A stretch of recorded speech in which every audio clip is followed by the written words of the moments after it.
Hi, welcome back to my kitchen. Today I'm going to show you how easy it is to make corn tomato salsa with all my garden goodies I grew myself. It's super easy and it doesn't even heat up the house because I'm using my digital pressure canner from Presto. So make sure to like this video, follow for more, and don't forget to seed the day. Before I start mixing the salsa ingredients on the stove, I'm going to set up my canner. So you fill the insert with a certain level of water, and then that goes back into the canner, and then you fill up your canning jars 3/4 of the way full, and then you start your canner. So it's going to sterilize the jars while I'm mixing together the salsa.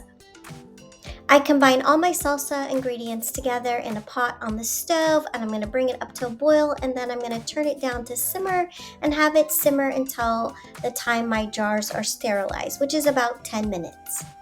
My canner timer went off and let me know that my jars were sanitized, so I pulled them out of the canner and took the water out, and now I'm going to fill them with my warm salsa, leaving an inch headspace. Next, with a paper towel and vinegar, I'm going to clean off the rims of my jars.